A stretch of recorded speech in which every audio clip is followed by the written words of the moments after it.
O Brasil, durante o governo do PT, a gente teve relações com a Venezuela, teve relações com Cuba e tudo mais, e mantivemos uma boa relação com os Estados Unidos também.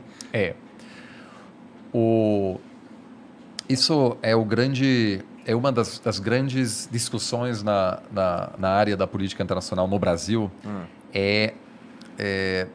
se o Brasil possui algum projeto de evitar a ascensão brasileira ou se, na verdade, os Estados Unidos até gostariam de ter um Brasil mais atuante para não ter que se envolver em problema pequeno na América Latina.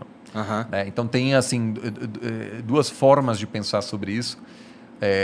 Tem um pensador que já morreu alguns anos atrás, que o Muniz Bandeira, que diz que os Estados Unidos quer evitar a ascensão brasileira da mesma forma que quis evitar a ascensão da Alemanha nazista, de qualquer potência que pode gerar problemas.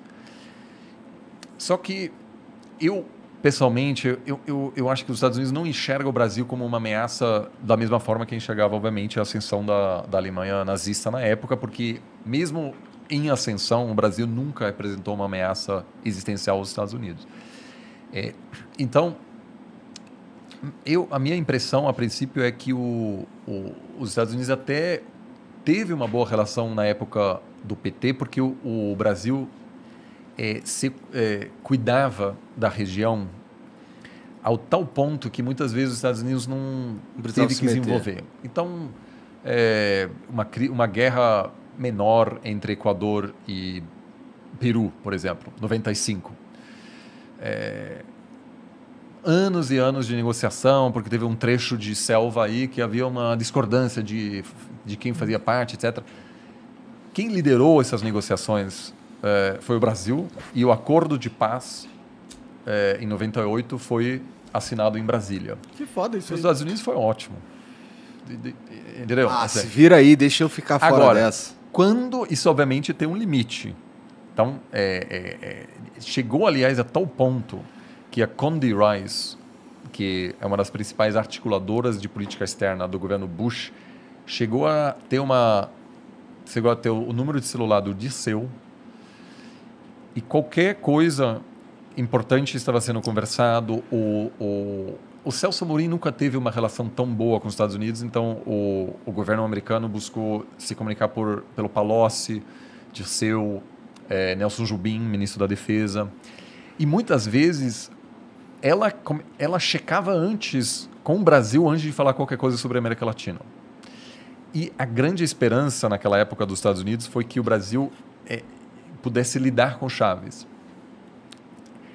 Garantir que o Chávez não virasse um ditador, basicamente. E eu acho que o Brasil até inicialmente tentou... o Lula conversava bastante com Chávez, falava, olha, é preciso que você reconheça a legitimidade da oposição, etc. Teve essas conversas. Mas o problema foi que o Brasil ganhou muito dinheiro na Venezuela, então as empreiteiras, etc. Então também havia gente que falava, olha, o Chávez está virando ditador, ok, mas vamos manter essa boa relação, não vamos chateá-lo demais, porque também tinha alguns interesses aqui, né? Que é legítimo, né? A gente viu depois que havia também muita corrupção. Sim.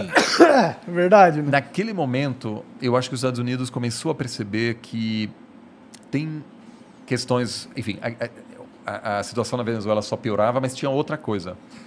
O Brasil, além de resolver, e muito bem em vários casos, problemas da América Latina, começou a se envolver em outras questões. Por exemplo, no Oriente Médio. Então, o Lula começou a negociar com o Irã para tentar chegar no acordo. E aí chegou num ponto em que os Estados Unidos, e isso acho que afetou a relação em 2010, que isso foi logo antes da eleição da Dilma. Então, ainda no final, quando o Brasil realmente era um player super relevante, que os Estados Unidos não estava de acordo com os termos daquele acordo, e também eu acho que não queria que um país como o Brasil se envolvesse no Oriente Médio. O pensamento de grande potência é dizer, eu controlo o que acontece. Esse é meu joguinho aqui, cara, não venho com essa não.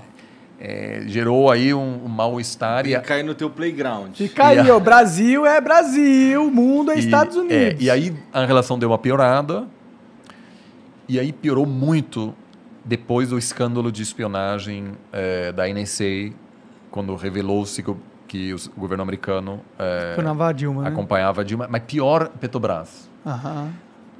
Por exemplo, também revelou-se que o governo americano acompanhava todas as ligações da Angela Merkel. Eita. E assim, a Angela Merkel meio que falou, política internacional. Já sabia.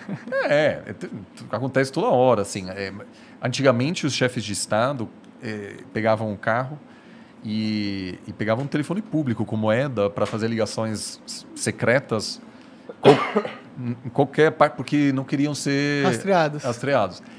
Então, assim, aquilo abalou bastante, mas fato é que a relação em geral entre o Brasil e os Estados Unidos durante o governo PT foi realmente excelente. E eu até diria melhor do que na época do FHC, porque o FHC ainda era um país muito menos capaz de se projetar na região e resolver problemas. Apesar de que também nos anos 90 a relação já estava bastante positiva.